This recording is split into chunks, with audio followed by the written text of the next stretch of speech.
जय माता दी। आप सभी को शारदीय नवरात्रि की हार्दिक शुभकामनाएं। आज की इस वीडियो में हम आपको सुनाएंगे नवरात्रि के दूसरे दिन सुने जाने वाली माता ब्रह्मचारिणी की संपूर्ण व्रत कथा, जो नव दुर्गा स्वरूप में माता का दूसरा स्वरूप है। नवरात्रि का दूसरा दिन इन्हीं माता को समर्पित है। दूसरी नवरात्रि में माता ब्रह्मचारिणी को प्रसन्न करने के लिए ही व्रत किया जाता है। साथ ही आप सुनेंगे माता ब्रह्मचारिणी की पूरी पूजा विधि। आपसे प्रार्थना है कि यह कथा अंत तक अवश्य सुनें, क्योंकि अधूरी कथा सुनने से पाप लगता है। और कथा शुरू होने से पहले हमारे चैनल को सब्सक्राइब करके एक बार कमेंट्स में दिल से जय माता दी अवश्य लिखें।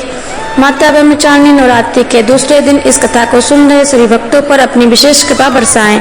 तो आइए अब शुरू करते हैं नवरात्रि के दूसरे दिन पर नव दुर्गा के दूसरे स्वरूप माता ब्रह्मचारिणी की कथा। तो प्रेम से बोलिए श्री गणेशाय नमः। ओम जयंती मंगला काली भद्रकाली कपालिनी दुर्गा क्षमा शिवा धात्री स्वाहा सुदे नमस्तुते। देवी ब्रह्मचारिणी माँ का यह स्वरूप तपस्विनी का है। ब्रह्मचारिणी का अर्थ होता है तप का आचरण करने वाली। इनका स्वरूप अत्यंत ही तेजम और भव्य है। माँ ब्रह्मचारिणी अपने दाहिने हाथ में जपमाला और बाएं हाथ में कमंडल धारण करती हैं और श्वेत वस्त्र पहनती हैं। इनकी पूजा के दिन साधक का मन स्वाधिष्ठान चक्र में स्थित होता है। माँ दुर्गा का यह स्वरूप भक्तों को सिद्धों को अनंत फल प्रदान करता है। उनकी उपासना से तप त्याग वैराग्य सदाचार और संयम की वृद्धि होती है। देवी ब्रह्मचारिणी की आराधना से अनंत फल की प्राप्ति एवं तप त्याग वैराग्य सदाचार संयम जैसे गुणों की वृद्धि होती है। जीवन के कठिन संघर्षों में भी व्यक्ति अपने कर्तव्यों से विचलित नहीं होता। माँ ब्रह्मचारिणी देवी की कृपा से उसे सर्वत्र सिद्धि और विजय की प्राप्ति ही होती है। लालसाओं से मुक्ति के लिए माँ ब्रह्मचारिणी का ध्यान लगाना अच्छा होता है। माँ ब्रह्मचारिणी का पूजन करने से आलस, अहंकार, लोभ, असत्य, स्वार्थ व ईर्ष्या जैसी दुष्प्रवृत्तियाँ स्वतः ही दूर हो जाती हैं। माता ब्रह्मचारिणी का स्मरण करने से एकाग्रता एवं स्थिरता आती है। साथ ही बुद्धि, विवेक व धैर्य में भी वृद्धि होती है। माता ब्रह्मचारिणी की कथा के अनुसार माँ ब्रह्मचारिणी ने अपने पूर्व जन्म में राजा हिमालय के घर में पुत्री के रूप में जन्म लिया था। तब देवी श्री नारद के उपदेश से इन्होंने भगवान भोलेनाथ शिव शंकर को अपने पति के रूप में प्राप्त करने के लिए अत्यंत कठिन तपस्या की थी। इस दुष्कर तपस्या के कारण इन्हें तपस्चारिणी अर्थात ब्रह्मचारिणी नाम से अभिहित किया गया। कथा के अनुसार 1000 वर्षों तक माँ ब्रह्मचारिणी ने केवल फल और मूल खाकर व्यतीत किए और 100 वर्षों तक केवल शाक पर निर्वाह किया। कुछ दिनों तक कठिन उपवास रखते हुए देवी ने खुले आकाश के नीचे वर्षा और धूप के भयानक कष्ट भी सहे। कई हजार वर्षों की इस कठिन तपस्या के कारण ब्रह्मचारिणी देवी का शरीर एकदम क्षीण हो उठा। उनकी यह दशा देखकर उनकी माता मैना देवी अत्यंत ही दुखी हुई और उन्होंने इस कठिन तपस्या से विरक्त करने के लिए आवाज दी कि उमा। तब से देवी ब्रह्मचारिणी का एक नाम उमा भी पड़ा। उनकी तपस्या से तीनों लोकों में हाहाकार मच गया।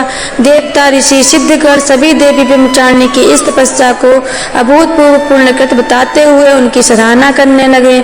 अंत में पितामह ब्रह्मा जी ने आकाशवाणी के द्वारा उन्हें संबोधित करते हुए प्रसन्न स्वर में कहा, हे देवी ब्रह्मचारिणी, हे महामहे, आज तक किसी ने भी ऐसी कठोर तपस्या नहीं की जैसी कि तुमने भगवान शिव शंकर को पति के रूप में प्राप्त करने के लिए की है।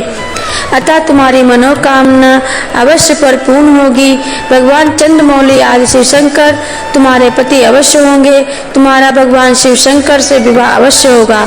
तुम उनकी सुहागन बनोगी। अब तुम तपस्या से विरक्त होकर अपने घर हिमालय पर वापस लौट जाओ और शीघ्र ही तुम्हारे पिता तुम्हें बुलाने आ रहे हैं। इसके बाद माता ब्रह्मचारिणी घर लौट आई और कुछ दिनों बाद ब्रह्मा के लेख के अनुसार उनका विवाह महादेव शिव शंकर के साथ तय हो गया। माता ब्रह्मचारिणी ने 3000 वर्षों तक टूटे हुए बिल्वपत्र खाए और भगवान शिव शंकर की आराधना करती रही। इसके बाद तो उन्होंने सूखे बिल्वपत्रों को भी खाना छोड़ दिया। कई हजार वर्षों तक निर्जल और निराहार रहकर माता ब्रह्मचारिणी कठोर तपस्या करने लगी। माता ने पत्तों को खाना भी छोड़ दिया था, इसलिए माता ब्रह्मचारिणी का एक नाम अपर्णा भी पड़ गया था। माता ब्रह्मचारिणी की कथा का सार यह है कि जीवन के कठिन संघर्षों में भी मनुष्य को अपने मन को विचलित नहीं होने देना चाहिए। माँ ब्रह्मचारिणी देवी की कृपा से सर्व सिद्धियों की प्राप्ति होती है। दुर्गा पूजा के दूसरे दिन इसलिए आवश्यक रूप से देवी ब्रह्मचारिणी की पूजा उपासना करके उन्हें प्रसन्न किया जाता है। आइए अब सुनते हैं नवरात्रि के दूसरे दिन पर माता के दूसरे स्वरूप माता ब्रह्मचारिणी की संपूर्ण पूजा विधि। नवरात्रि के दूसरे दिन मां ब्रह्मचारिणी का पूजन करने के लिए सुबह जल्दी उठकर स्नान कर लें।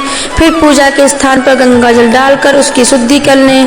घर के मंदिर में माता ब्रह्मचारिणी के समस्त दीपक प्रज्वलित करें। अब माता का गंगा जल से अभिषेक करें। अब मां को अर्घ दें। इसके बाद माता रानी को अच्छा सिंदूर और लाल पुष्प अर्पित करें। फिर प्रसाद के रूप में माता रानी को फल और मिठाई चढ़ाएं। धूप और दीपक जलाकर दुर्गा चालीसा का पाठ करें और फिर माता ब्रह्मचारिणी की आरती करें। सारी पूजा संपन्न होने के बाद माता रानी को भोग लगाएं और पूजा के दौरान आपसे जाने अनजाने में जो भी गलतियां हुई हैं उनके लिए माता रानी से क्षमा मांगे। नवरात्रि के दूसरे दिन इन श्लोकों और स्तुतियों के द्वारा माता ब्रह्मचारिणी की पूजा की जाती है। या देवी सर्वभूतेषु मां ब्रह्मचारिणी रूपेण संस्थिता नमस्तस्यै नमस्तस्यै नमस्तस्यै नमो नमः। गुड़हल और कमल के फूल अवश्य चढ़ाएं क्योंकि यह माता ब्रह्मचारिणी के सबसे प्रिय पुष्प हैं।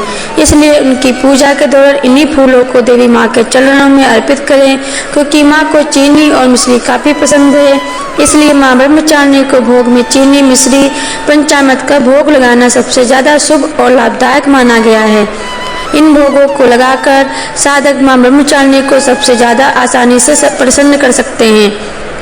माता ब्रह्मचारिणी को दूध और दूध से बने व्यंजन भी अति प्रिय होते हैं क्योंकि दुग्ध सफेद होता है। माता रानी का संपूर्ण देह ही सफेद आभा से युक्त है।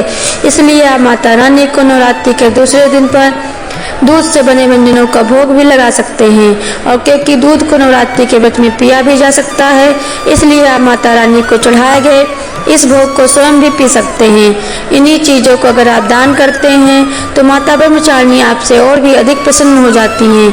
यानी नवरात्रि के दूसरे दिन पर दूध और दूध से बनी चीजों का अवश्य दान करना चाहिए। इससे भक्तों को लंबी आयु का सौभाग्य भी प्राप्त होता है। धन्यवाद। अगर आपको यह कथा पसंद आई है तो प्लीज हमारे चैनल को सब्सक्राइब जरूर करें। धन्यवाद।